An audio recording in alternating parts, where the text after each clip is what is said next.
According to Reuters, now Secretary of State Marco Rubio was asked about the U.S.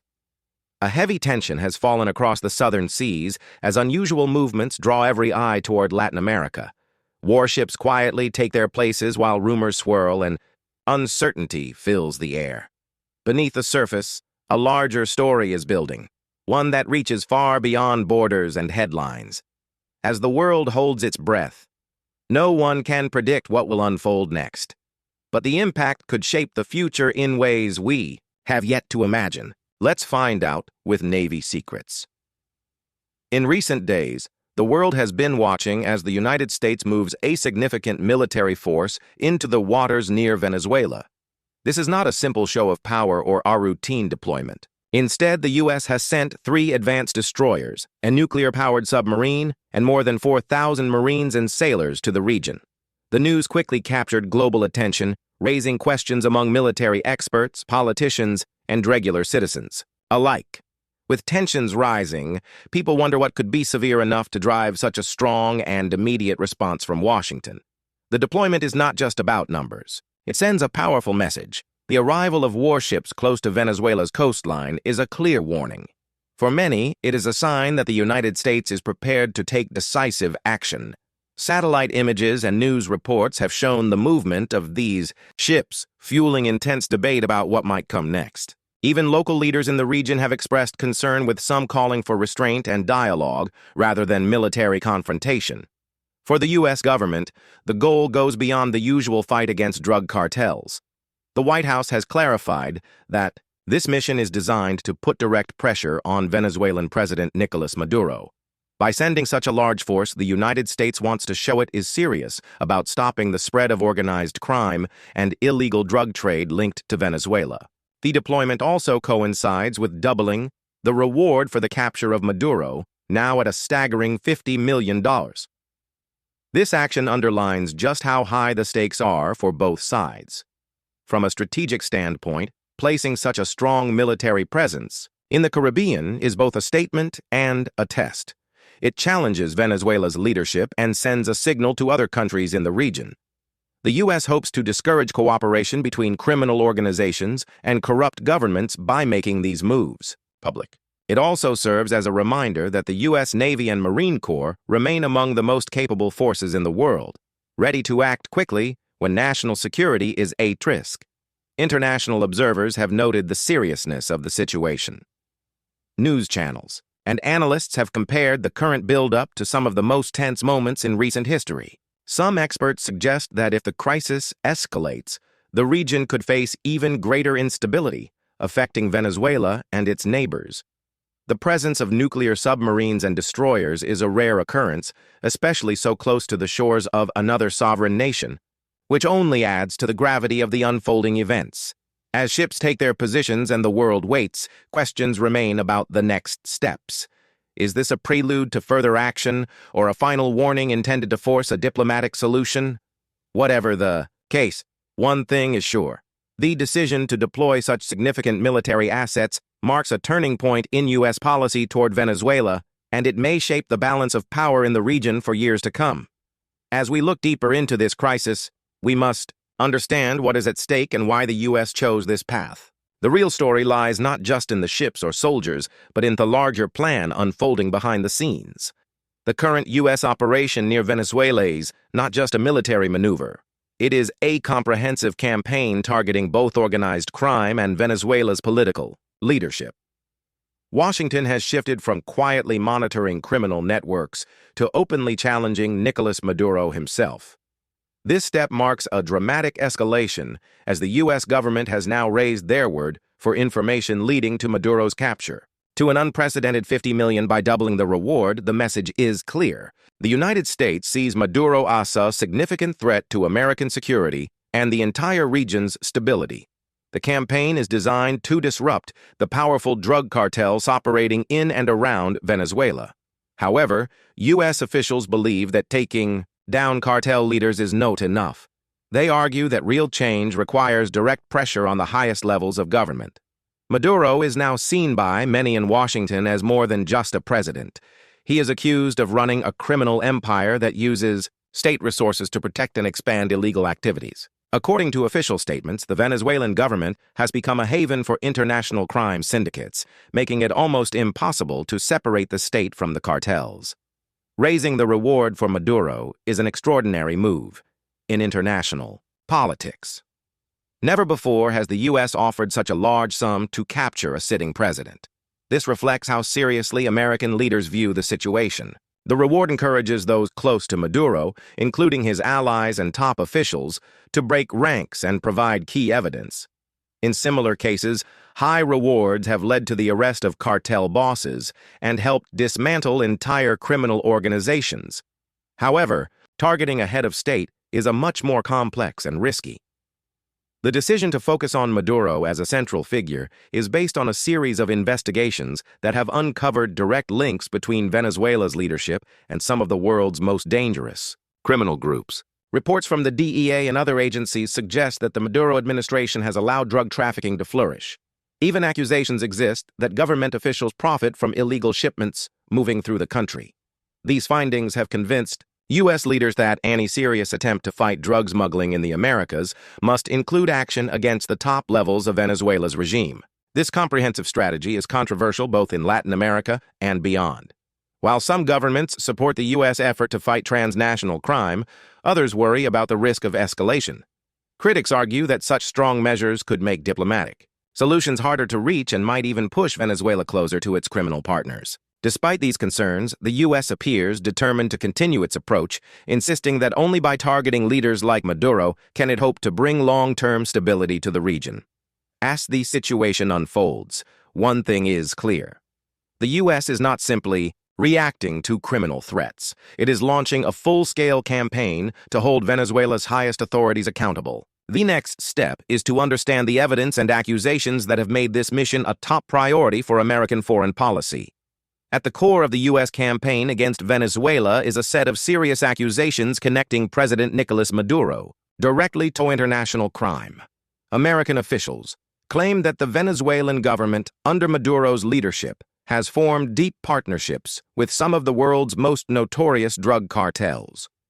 According to these reports, groups like Sinaloa from Mexico, Cartel de los Soles, known as the Cartel of the Suns, and the violent Trend Aragua gang have used Venezuela as a key base for their operations. These alliances allow cartels to transport illegal drugs, arms, and even people across borders, making Venezuela a central hub for criminal activity throughout the Americas. The United States government argues that Venezuela has gone beyond simply disregarding these groups. Instead, officials believe Maduro and his top aides have become active participants in the international drug trade. Some experts now describe Venezuela as a mafia state, a country where criminal organizations work openly with the government. This situation creates a powerful and dangerous network since state resources, security forces, and government infrastructure are used to help illegal operations grow. This is especially worrying because it allows criminal activities to reach much further than they could, impacting countries as far away as the United States.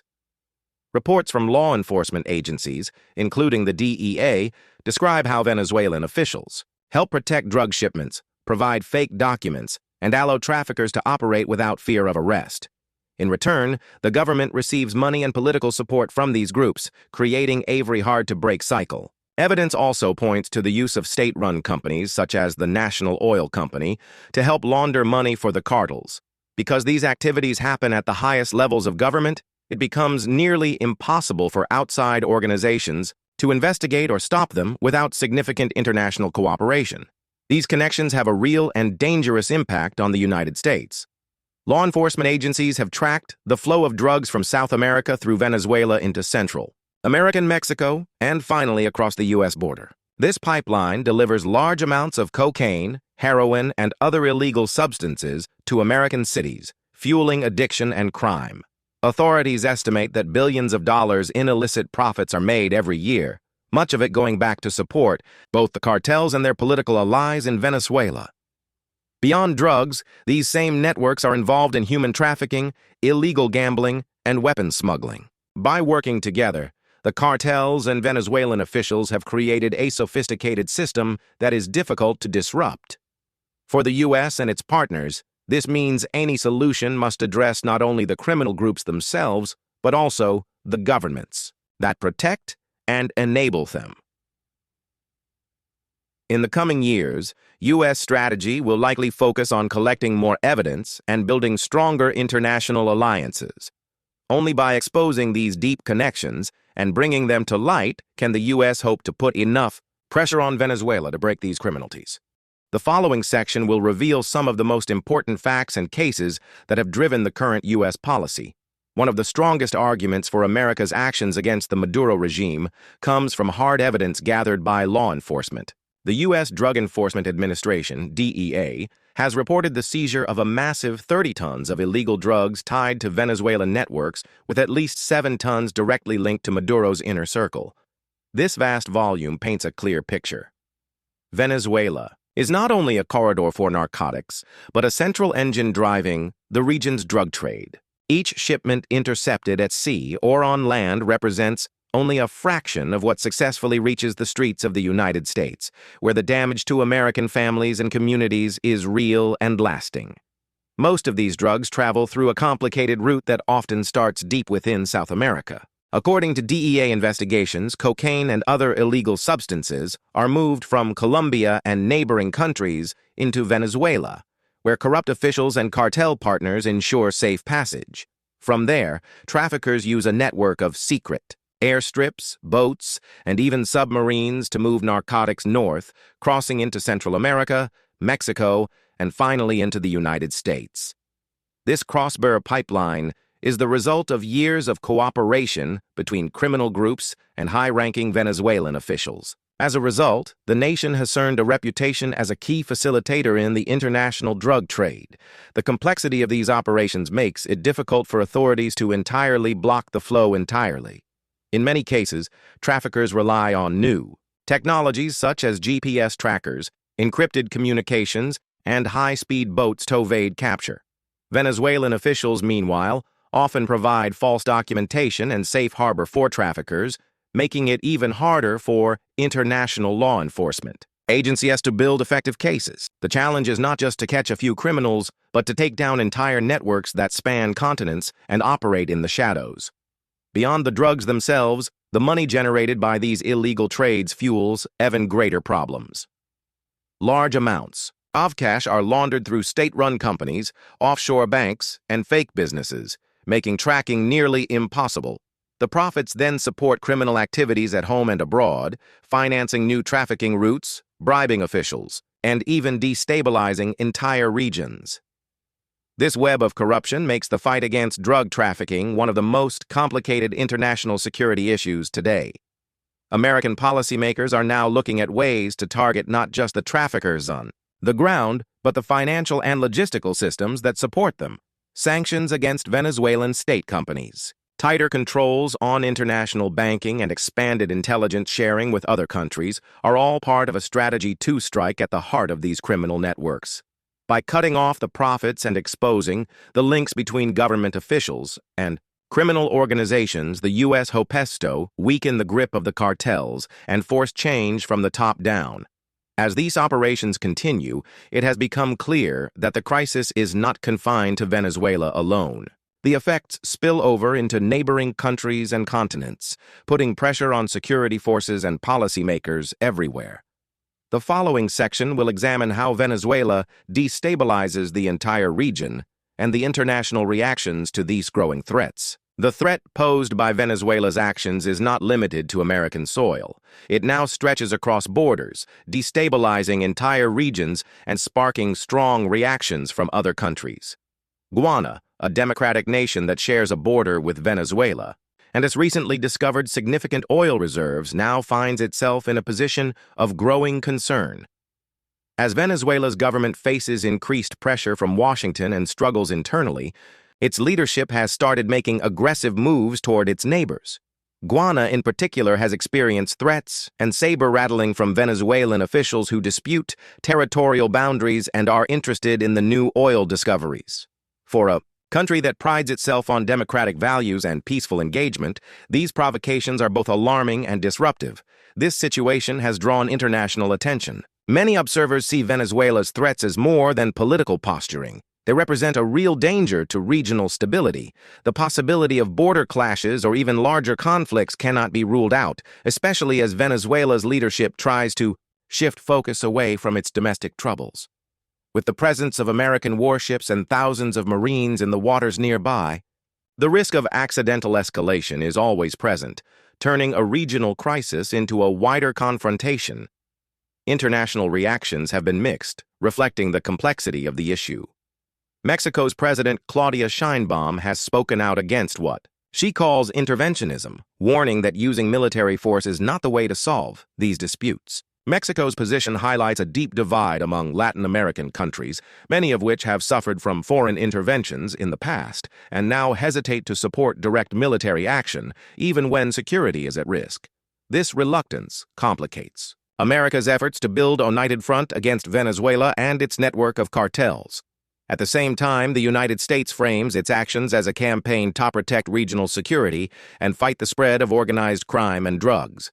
American officials stress that the mission is not aimed at regime change, but at defending the region from threats that cross borders, such as drug trafficking and violence. This message is carefully crafted for both domestic and international audiences, aiming to justify a strong response while avoiding the appearance of unwanted interference in another country's affairs. However, the stakes rise as Venezuela increases its aggressive rhetoric and military posturing. For Guyana and other nations in the region, the risks are immediate and deeply personal, affecting daily life and the future of their economies. The fear of conflict has prompted governments to strengthen their security and seek more international support while communities near the border live with uncertainty and anxiety. With so many moving parts, the crisis surrounding Venezuela is an actual test of international cooperation and diplomacy. As the U.S. works to balance military readiness with respect for national sovereignty, the actions taken now could shape the entire region's future. In the next section, we will explore the legal and diplomatic barriers facing any military response and how these constraints may determine the path forward for America and its allies. Legal, military, and diplomatic barriers are now shaping every move the United States can make in the crisis around Venezuela. Even with a strong military presence offshore, Washington faces strict limitations on how it can act. Unlike past conflicts where America led coalitions or moved forces across borders with broad support, the current situation demands careful navigation of international laws and agreements. The U.S. has not declared war on Venezuela, so any large-scale operation, especially one involving troops on the ground, cannot legally happen without permission from Venezuela's neighbors, such as Colombia or Guyana. These countries have interests and concerns about becoming battlegrounds for a conflict that started elsewhere. For the United States, this presents a difficult challenge. While air and naval operations in international waters are possible under current laws, moving on to land is an entirely different matter. International law requires that nations respect the sovereignty of their neighbors. Any action inside another country's territory without a formal agreement or a United Nations mandate risks being labeled as an invasion. This is not just a technical or legal issue. It could provoke severe diplomatic backlash, further isolate the United States, and possibly push neutral countries to side against it. These legal barriers are not just about paperwork and treaties. They have real consequences on military planning. American commanders must constantly plan for multiple scenarios, including when allies refuse to cooperate or missions must be canceled at the last minute. For example, Colombia and Guyana have expressed concerns about being drawn into a conflict. Colombia, which shares a long border with Venezuela, has struggled for years with its internal security issues and is wary of anything that might worsen its situation. As a smaller country with new oil wealth, Guyana fears becoming a target or a pawn in a bigger power struggle. Diplomatic efforts are underway to find solutions that do not involve direct conflict. The United States continues negotiating with neighboring governments, offering economic aid or security guarantees in exchange for support. However, the history of foreign intervention in Latin America makes many leaders suspicious of any military plan, no matter how carefully it is presented. This reluctance slows down coalition building, limits the options for action, and gives more time for Venezuela networks to adapt or hide. Meanwhile, the threat of escalation is ever present. If American forces were to enter Venezuelan territory without a clear legal basis, it could trigger a larger crisis, possibly involving other regional powers or even international organizations like the United Nations. The risk of unintentional conflict is real. A mistake or misunderstanding could turn a tense situation into open warfare. Military planners know these dangers and work closely with diplomats to avoid crossing red lines. These legal and diplomatic hurdles shape the crisis as much as any troop movement or show of force. The following steps will depend on how well America can build partnerships, respect international norms, and balance military readiness with restraint. In the following section, we will look at the broader risks if the crisis is not contained and how unchecked violence and organized crime could threaten the region and the world. If the crisis in Venezuela is not controlled, the risks for both America and the wider world could quickly become even more serious. The country is not just a source of drugs and crime. It is becoming a launchpad for organized crime and violence that can spill into neighboring nations and far beyond. Experts warn that criminal networks thrive in chaotic environments, and Venezuela's instability creates exactly the conditions that gangs and cartels need to expand their operations. Already, the effects are being felt across the region. U.S. officials and the DEA report that drugs linked to Venezuelan groups are reaching American cities, while powerful gangs such as Trend Aragua are spreading their influence throughout Latin America. These criminal organizations use immigration routes, forged documents, and corruption to slip past border controls. At the same time, they bring with them violence, extortion, and fear, putting pressure on law enforcement and communities alike. The dangers do not stop at America's borders. Countries like Guyana now face threats to their own security as Venezuela's government makes aggressive moves, including territorial claims backed by military power. With new oil reserves discovered in Guyana, a border conflict is possible, which could quickly draw in other countries and escalate into a larger crisis. Neighboring states are already reporting rising crime and instability as criminal groups take advantage of the situation. On the international stage, these developments create tension between countries, while the United States pushes for strong measures, including military deployments and sanctions. Other governments like Mexico have called these actions interference. This lack of unity makes it harder to find a peaceful solution and increases the risk that criminal groups will become even more powerful. If action is not taken soon, Venezuela's transformation into a criminal stronghold could become permanent. The world is now turning, and the choices made in the coming months will decide whether the crisis is contained or allowed to spread unchecked. As we move forward, the international community will need cooperation, determination, and leadership to prevent a new wave of violence from destabilizing the entire region. In summary, the crisis surrounding Venezuela is not just a local problem. It is reshaping security and politics across the Americas. With military forces deployed, international alliances challenged, and criminal networks growing stronger, the stakes have never been higher. The United States and its partners now face tough decisions about responding. Whether these actions will restore stability or trigger new conflicts remains to be seen, but one thing is clear. Today's choices will have long-lasting consequences for the region's future and the world. And that's what Navy Secrets wanted to share today, bringing you the most honest and up-to-date insights backed by in-depth analysis from top military strategists and political experts. If you enjoyed this video, don't forget to like and subscribe. Your support drives us to keep creating more high-quality and in-depth content. Let us know your thoughts in the comments below, and stay tuned for our next video. See you soon.